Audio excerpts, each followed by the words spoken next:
Welcome to the Web Report. My name is Stuart Webb. Tonight we're going to talk about MrBeast. Now I don't know if when this video exactly came out. It probably was within the last few days, I'd imagine, but I'm just seeing it now, and it's February 12th, 2026. So I'm just going to play this, and then we're going to talk about it.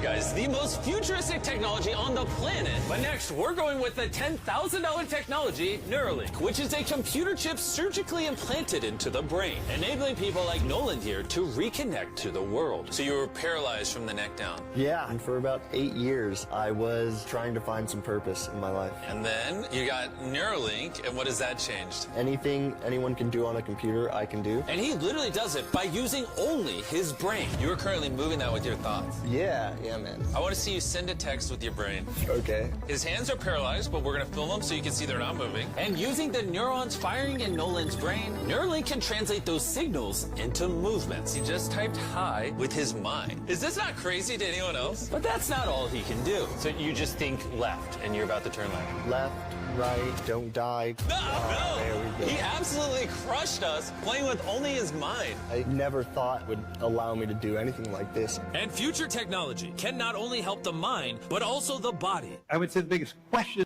Okay. So they're showing us a technology that can be used for good. Like in that instance, that person that is paralyzed he has this technology where it can improve his quality of life greatly, right?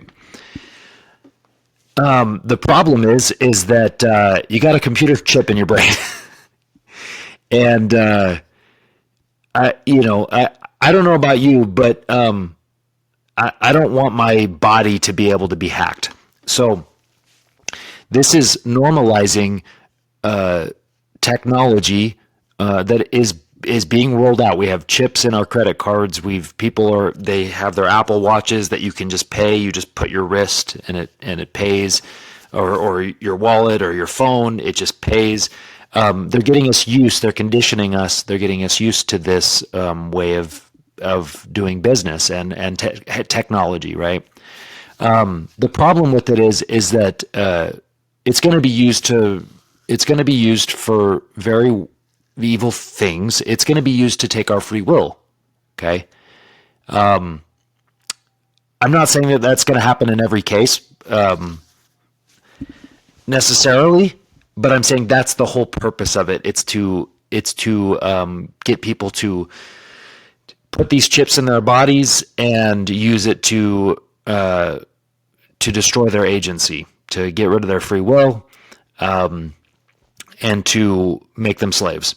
So the fact that the MrBeast YouTube guy is promoting what many consider a technology that is likened to the beast, the mark of the beast, or the beast system that is referenced in Revelation 13. This specific scripture, and no man might buy or sell save that he have the mark or the name of the beast or the number of his name. So there's been, people have speculated for many years about what the mark of the beast is. Well, when MrBeast is promoting the what could be considered the mark of the beast, that's a little sus, right? And let's go to MrBeast. So I Googled it. Who has the most subscribers on YouTube? Yeah, MrBeast has 466 million subscribers. He has the most subscribers in the world. So he's the man, right? But that's symbolism, right? It's this obvious symbolism is really disturbing. I also went to his YouTube page, and this is his description. So it comes accomplishments. Says, raised 20 million or whatever. But come down here, look. Helped 200 people walk again. Helped 1,000 blind people to see. Helped 100 deaf people to hear. In my opinion, I don't think it's an accident that he's using that kind of language and I don't think it's. I think it's a mockery. I think it's. I don't think he's using it. I think he's using it to mock, and so that's concerning. But a guy named MrBeast is the most famous YouTuber on the planet, has the most subscribers.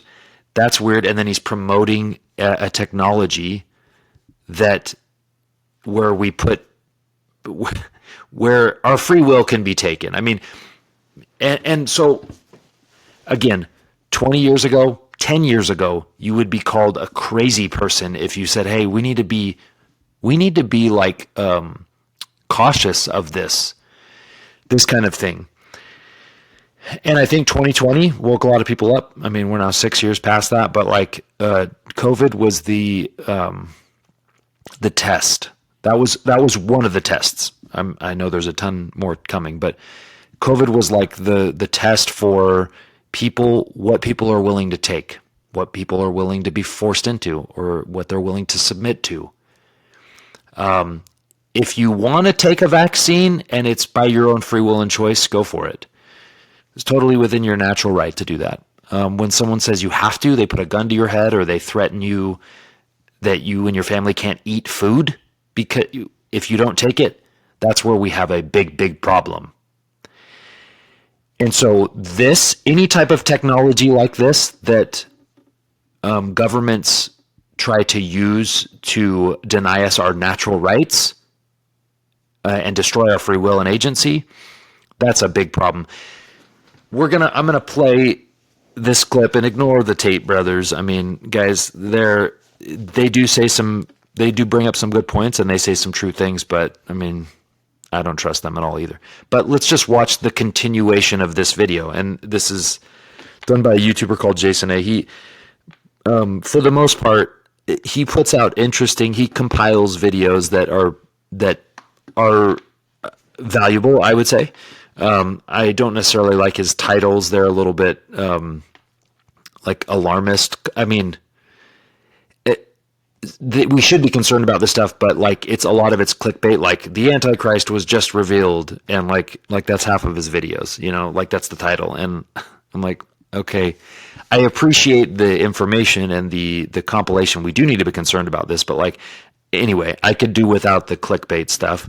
I think many people would agree, but the content in general, he just compiles videos. Very important. So let's watch this. Continuation of this video that he put out. From central banks is what is the role of tokenization and digitization?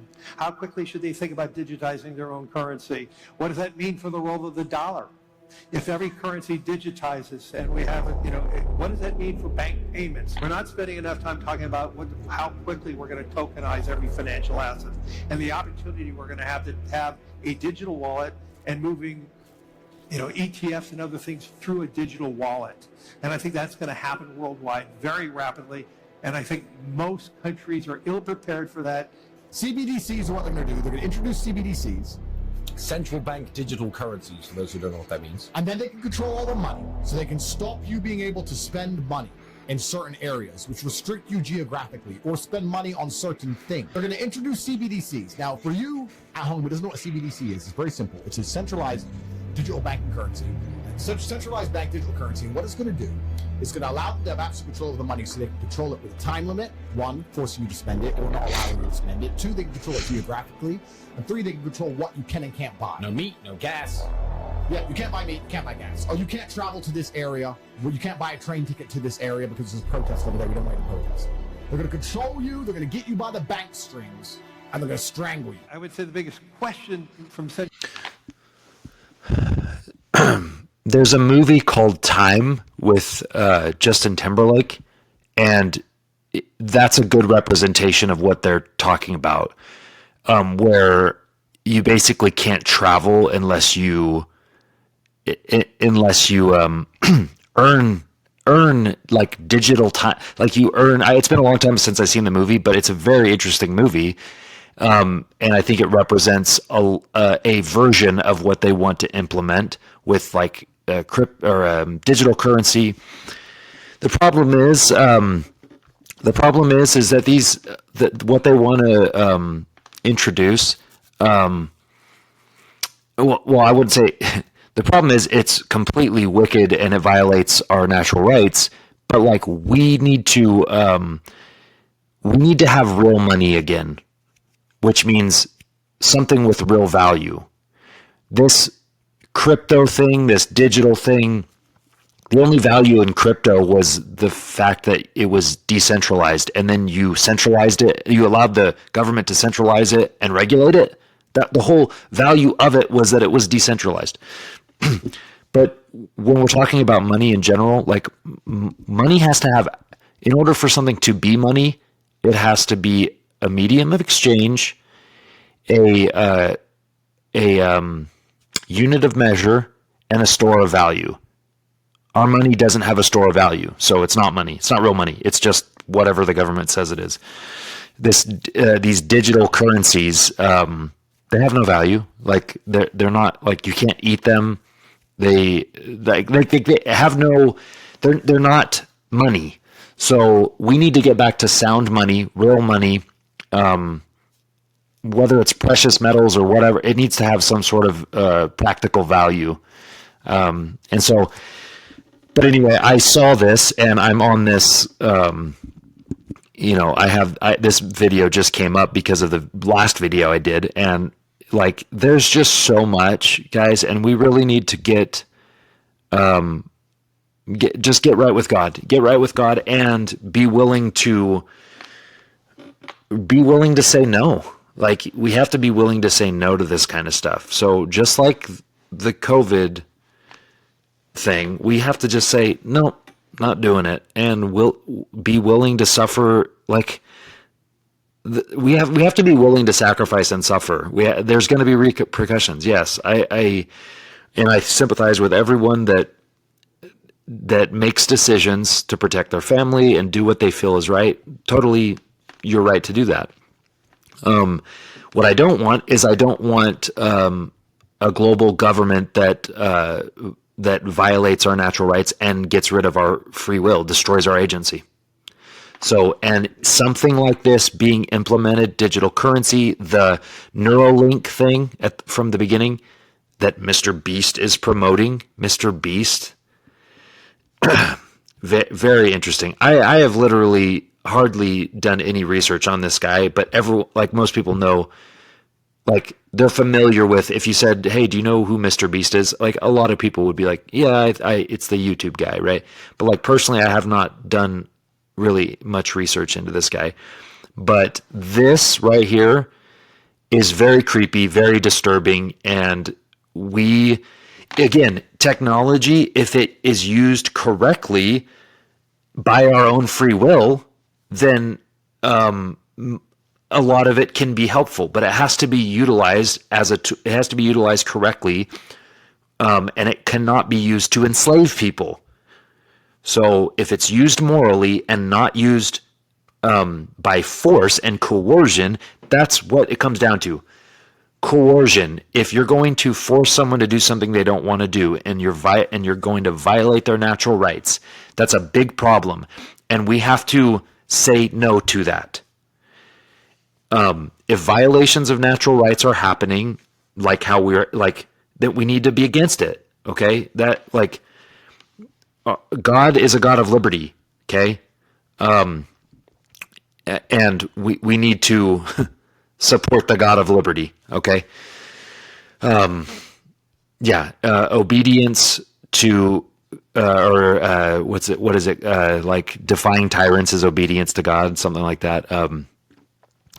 But anyway, definitely disturbing, and we need to be very cautious, and we need to when we discuss this kind of stuff with people, we need to bring up the fact that